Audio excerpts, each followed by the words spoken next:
Disinggung perselingkuhan oleh Ashanty, Gisela Anastasia, kalian jahat banget. Suara.com, kisah perselingkuhan Gisela Anastasia, Giselle, dengan muncul Bikini Kenapa The sih temanya Greatest, gini? saat masuk jadi istri.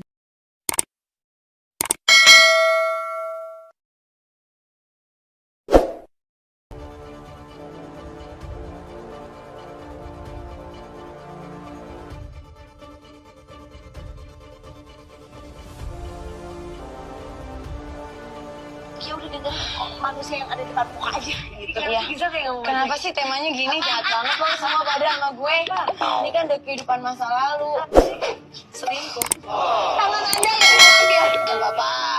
Untungnya sudah dibuka sama umum. Jadi saya kan sudah melewati semuanya. Itu namanya. Oh enggak, tapi ini oke lah. Apa ini? Pertanyaannya.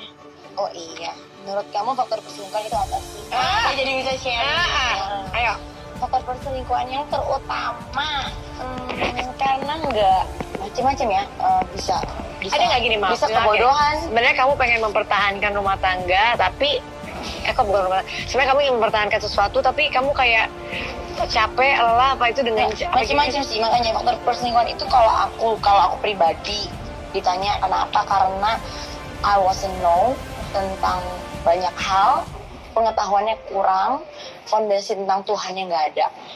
masih muda, balik lagi sebenarnya masih muda. Tapi ya, bener, tapi I was so young, I don't understand about anything, nggak ngerti gitu. Jadi semuanya dicari sendiri dengan kekuatan sendiri, sehingga pas itu nggak berhasil lelah banget rasanya, karena waktu itu nggak ngerti gitu. Banyak, tapi kalau dibilang faktor di setiap hubungan pasti macam-macam kan, pasti ada aja kekurangannya, pasti ada aja rintangannya. Cuman seandainya kita punya fondasi yang kuat, punya pemahaman yang kuat, iman dan segala macamnya kuat, pasti bisa lewat tuh dengan baik tanpa ada perselingkuhan. Kalau aku bilang sih gitu ya, mau apapun itu, mau namanya kurang kasih sayang lah, mau namanya nggak dihidupin, iya, mau namanya mungkin ada yang karena nggak dihidupin suaminya lah, mau ada yang karena diapain, selama kita punya respon yang baik tuh sebenarnya nggak akan sampai begini.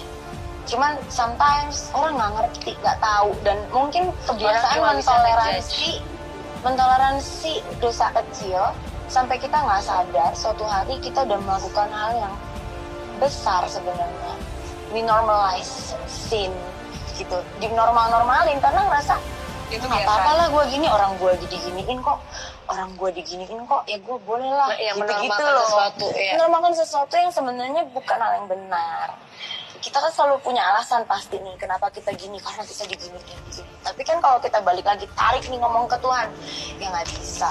Kita mau diperlakuin nggak baik, ya lo tetap mesti berespon yang baik gitu. Nah, kadang-kadang ya nggak hanya perempuan sih, tapi kebanyakan kebanyakan tuh kadang-kadang kita tuh kalau lagi sakit hati tuh merasa yang paling sakit hati. Betul. Jadi kayaknya playing victim. Kayak kita tuh yang paling sakit hati. Tapi padahal sebenarnya ini nggak cewek-cewek ya, tapi kadang-kadang tuh kita suka lupa kalau kita tuh frustasi.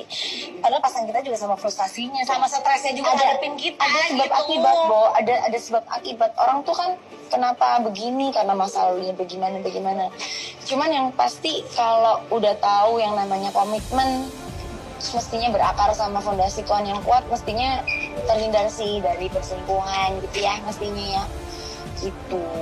Oke. Jadi banyak sih faktornya, banyak ya, harus banyak belajar lah ya sebenarnya. Intinya itu, kadang-kadang ada yang bisa belajar dari pengalaman orang lain, mungkin ada yang bisa belajar dari sharing yang kita obrolin hari ini, tapi ada juga yang mau denger nggak bisa ngerti sampai ngalamin sendiri, maksudnya sampai jatuh dan luka berdarah-darah sendiri. Jadi emang beda-beda ya. Tapi yang aku percaya, begitu kita diizinin tuh ngelewatin itu, nah itu berarti gimana caranya pengalaman kita itu menjadi sesuatu yang berharga, ada pelajaran yang diambil, kitanya naik kelas, terus kalau bisa berguna buat yang lain-lain gitu. Amin. Supaya nggak sia-sia gitu loh jalan hidupnya. Pelajaran dari hari ini loh guys.